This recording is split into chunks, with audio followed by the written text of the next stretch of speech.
saya akan mewakili gubernur bersama Mendagri waktu itu dengan Komisi 2. Itu sudah dipastikan karena nota kerjasama kesepakatan sudah ada bahwa pilkada itu dimajukan bulan September. Otomatis kan tahapan-tahapan juga ditarik ke depan. Penganggaran itu saya katakan pastikan butuhan anggaran itu jangan sampai kurang supaya tahapan pilkada itu bisa berjalan dengan baik. Gagal capai PAD, PJ, Wali Kota Bengkulu dapat rapot merah dari Mendagri. Pupus sudah harapan masyarakat Bengkulu kepada PJ, Wali Kota Bengkulu Arief Gunadi yang dinilai Mendagri Tito Karnavian. Pemkot Bengkulu gagal dan bahkan mendapatkan rapot merah atas capaian rendah pendapatan keuangan daerah Kota Bengkulu di tangannya saat ini. Hal ini terungkap saat Mendagri membeberkan evaluasi capaian pendapatan daerah per tanggal 3 November tahun 2023 dalam acara Rapat Koordinasi Pengendalian Inflasi tahun 2023 yang disiarkan secara live melalui channel YouTube Kemendagri. Dalam siaran live pada Senin, tanggal 6 November tahun 2023 ini terlihat sebanyak 24 kabupaten dan 16 kota di Indonesia. Sumringah mendapat penghargaan berupa penyerahan insentif fiskal atas prestasi penanganan inflasi daerah. Namun tidak untuk pemerintah Kota Bengkulu, jangankan mendapatkan prestasi, malah rapot merah menyala. Di kategori capaian pendapatan rendah yaitu hanya di angka 61,42%. Jauh di bawah rata-rata nasional untuk kategori kota se-Indonesia yaitu pada angka 71,26%. Sebaliknya patut disyukuri karena terbukti mampu mengharumkan nama daerah. Pemprov Bengkulu di bawah kepemimpinan Gubernur Rohidin Mersyah, berada di peringkat kelima kategori provinsi terbaik pencapaian pendapatan daerah provinsi, yaitu di angka 81,89% melejit jauh di atas angka rata-rata provinsi secara nasional yaitu 74,73%. Untuk Kota Bengkulu, persoalan mendasar yang ditinggalkan Wali Kota Bengkulu Helmi Hasan di akhir masa jabatannya, tanggal 25 September tahun 2023 lalu, adalah rendahnya capaian PAD yang digawangi Arief Gunadi. Selaku Sekretaris Daerah definitif saat itu, diketahui baru mencapai 35% per akhir September tahun 2023, dari target 328 miliar rupiah. Persoalan ini terungkap dengan terang ke publik, ketika PJ, Wali Kota Bengkulu Arief Gunadi melalui PLH, Sekretaris Daerah Kota Bengkulu Medi Febriansyah secara terang-terangan di salah satu media nasional, menyatakan akan memotong TPP ASN Kota Bengkulu karena kondisi keuangan daerah yang sedang tidak normal, sebagaimana dikutip dari media Bengkulu Antara Newscom terbit pada Kamis, tanggal 12 Oktober tahun 2023 dalam pernyataan pers Medi Febriansyah, saat itu juga mengakui capaian PAD baru mencapai 35% dari target 328 miliar rupiah. Namun selang sehari, informasi pemotongan TPP ASN ini yang menyebar dengan cepat di kalangan ASN Kota Bengkulu, dengan sigap. Pula Medi Febriansyah, pada tanggal 13 Oktober tahun 2023, membantah sendiri pernyataannya tersebut.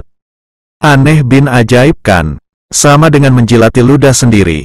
Dengan mengatakan hal itu hanyalah berita hoaks semata. Medi Febriansyah meyakinkan TPP ASN akan dibayar secara penuh sampai akhir tahun. Berita tentang bantahan Medi Febriansyah yang membantah perkataannya sendiri ini, mencoba meyakinkan seyakin-yakinnya bahwa tidak akan ada pemotongan TPP ASN Kota Bengkulu di akhir tahun 2023. Melalui rilis resminya saat itu, berita bantahan ini kemudian diviralkan oleh banyak media massa. Untuk mendinginkan situasi yang bergejolak di kalangan ASN Kota Bengkulu. Terlebih kejadian pada waktu sebelumnya di hari Jumat, tanggal 22 September tahun 2023.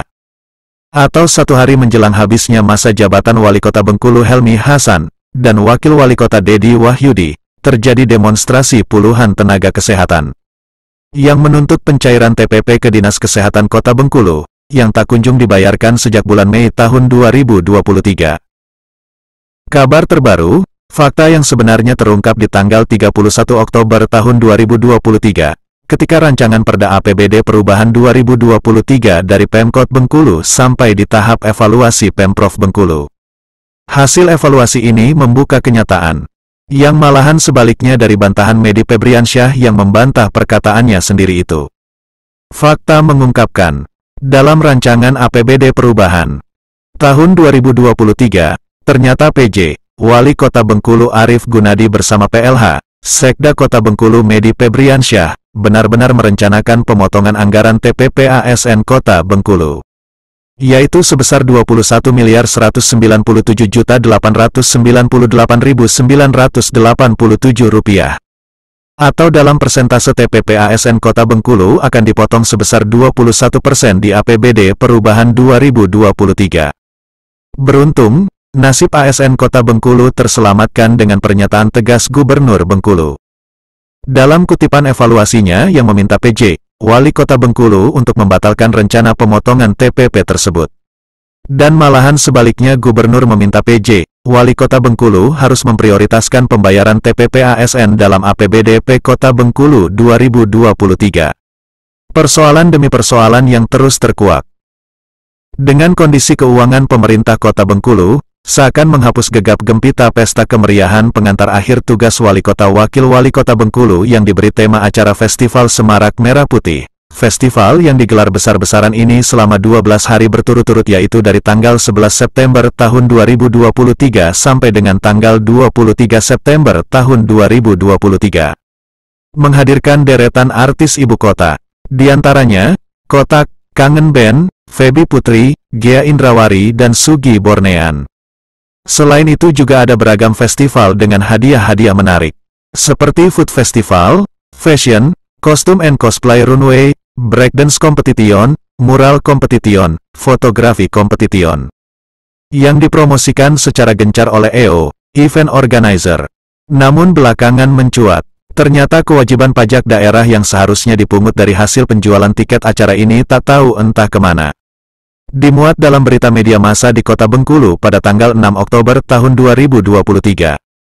Kepala Bapeda Kota Bengkulu pun tidak mengenal sama sekali nama EO yang menyelenggarakan acara tersebut, sehingga berkemungkinan potensi PAD puluhan juta bahkan ratusan juta dari event 12 hari berturut-turut tersebut bakal raib ditelan waktu. Ungkapan seorang aktivis independen, pejuang aspirasi masyarakat Kota Bengkulu. Syaiful Anwar, Koordinator Aksi Rakyat Bengkulu menggugat, RBB, di kondisi ini dapat dibenarkan sebagai ungkapan yang mewakili berbagai unsur masyarakat Kota Bengkulu, yaitu kecewanya masyarakat umum atas semakin peliknya, bahkan semakin bertambah beragam persoalan di pemerintah Kota Bengkulu. Jangankan menyelesaikan masalah, tetapi malah menambah persoalan baru. Termasuk mirisnya dengan nasib para ASN Pemkot Bengkulu, yang semakin sulit kehidupannya, karena TPP tak kunjung dibayar. Bahkan nyata akan dipotong, bila tidak diselamatkan Gubernur Bengkulu, yang tegas memberikan evaluasi rancangan Raperda APBD Perubahan 2023. Yang digawangi PJ, Wali Kota Bengkulu Arief Gunadi, bersama PLH, Sekda Kota Bengkulu Medi Febriansyah, diketahui, massa yang tergabung dalam Rakyat Bengkulu menggugat, RBB, menggelar aksi demonstrasi di kantor Inspektorat Kementerian Dalam Negeri. Aksi itu menuntut agar Inspektorat Kemendagri segera melakukan evaluasi terhadap jabatan Arief Gunadi sebagai penjabat Wali Kota Bengkulu. Dalam hal ini Syaiful Anwar menuturkan, sejak Arief Gunadi menjabat, kondisi tata kelola pemerintah Kota Bengkulu tambah amburadul. Hal itu ditandai dengan semakin banyaknya masalah yang terjadi di Kota Bengkulu sejak 2 bulan terakhir. Mulai dari tata kelola pemerintahan hingga semakin buruknya kondisi perekonomian. Secuil harapan masyarakat Kota Bengkulu. Yang tersisa saat ini, tertuju pada tumpuan terakhir yaitu kebijakan dan solusi dari Menteri Dalam Negeri. Untuk dapat turut bertanggung jawab karena telah memberikan mandat kepada Arief Gunadi sebagai PJ, Wali Kota Bengkulu. Masyarakat menunggu langkah apa yang akan dilakukan Kemendagri untuk menyelamatkan pemerintah Kota Bengkulu yang semakin terpuruk saat ini. Dari redaksi Metro Update TV Bengkulu, Julianto dan Dedi Koboy melaporkan. Sama sekali belum menerima tambahan penghasilan pegawai. Padahal instansi lainnya sudah menerima TPP tersebut. Para tenaga kesehatan mempertanyakan alasan dari Dinas Kesehatan yang belum membayarkan hak mereka selama 3 bulan itu. Sampai hari ini tidak ada kejelasan TPP untuk Dinas Kesehatan Kota Bengkulu, ASN-nya Dinas Kesehatan Kota Bengkulu. Jadi kami minta tuntutan kejelasan dari PLT Kepala Dinas Kota Bengkulu agar TPP ASN di tingkat Kota Bengkulu itu segera dicairkan seperti kantor-kantor yang lain. Itu adalah hak kami para pegawai.